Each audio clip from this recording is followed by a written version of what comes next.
GameRanx presents 10 things we don't want in Fallout 4. Now, you all know we're really excited about Fallout 4. It looks absolutely incredible, but we know what we definitely don't want in this game. Don't screw this up, Bethesda. Let's get started with number 10.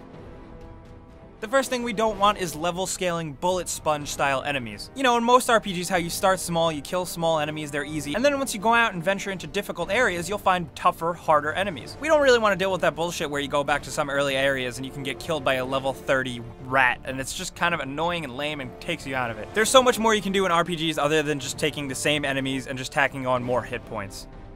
At number 9, another thing we don't want is invisible walls. Fallout 4 and many Bethesda games are famous for that see anything, go anywhere, do anything you want. And we don't want to be restricted by invisible walls at the edge of a level. Give us some unscalable mountains or crumbled buildings or some shit like that, but invisible walls are just so old. This kind of sounds like a no-brainer, but we still get games with invisible walls today.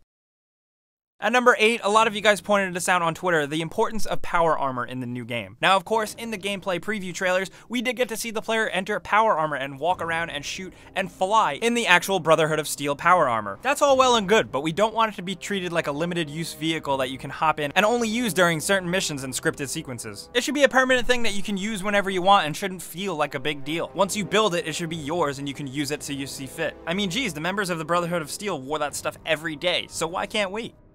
At number 7, one thing we're really looking forward to is better companion AI. We really don't want that shitty companion AI from Fallout 3 in New Vegas, you know, where they would stumble across booby traps and walk into enemies and just do dumb things. It really takes you out of the experience, and we think Bethesda can do better than that, and we're really hoping that they do that this time around. At number 6, another thing a lot of you guys brought up on Twitter was loading screens when entering in and out of buildings. Now, of course, this is something that can be very difficult, but has been proven to be done in a lot of open world games like most recently Assassin's Creed Unity. Games are getting more advanced now, and we're seeing a lot of them where you can explore the open world and walk into buildings unhindered and uninterrupted, so we're really hoping Fallout 4 can continue that trend. Halfway down our list at number 5, we want to think about the story. Now, from what we've seen in the game so far, it does look like we have a talking protagonist. That being said, we hope the story doesn't get too linear, and we really want different branching options and multiple endings. That's what makes these old school style Fallout games so awesome, the fact that you can kind of choose your own adventure. And we really hope a voice protagonist doesn't change that this time around.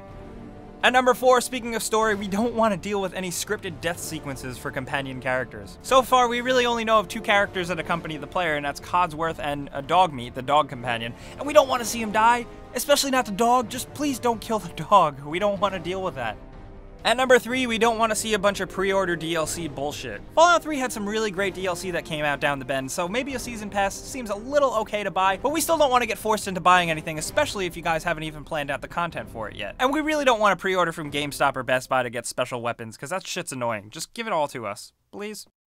And at number 2, something really important to us is don't have any useless skills. We don't want to make the mistake of pouring experience points into a slot that is really just kind of useless. It's happened to us in all the Fallout games. Maybe useless is a strong word, but there's just some skills in these games that are kind of throwaway. So we want Bethesda to take the time to hone in on the most important ones and make them really awesome.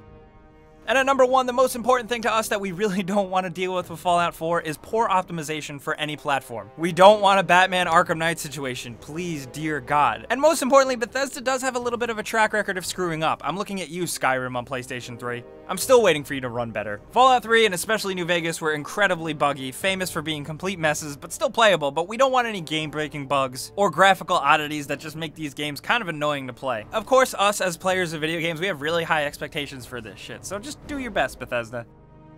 So guys, those were 10 things we don't want in Fallout 4. Fallout 4 is really special to us and we know you guys are really excited, so we want to know what you guys don't want to deal with in this game. What do you want Bethesda to get right? What do you want Bethesda to fix from the previous games? Anything you want in Fallout 4, let us know. Let's talk about it in the comments below. And if you had a good time, liking this video really helps us out. You guys know the drill. And if you're new, subscribing is awesome because we do videos like this, we do giveaways, and a bunch of fun stuff.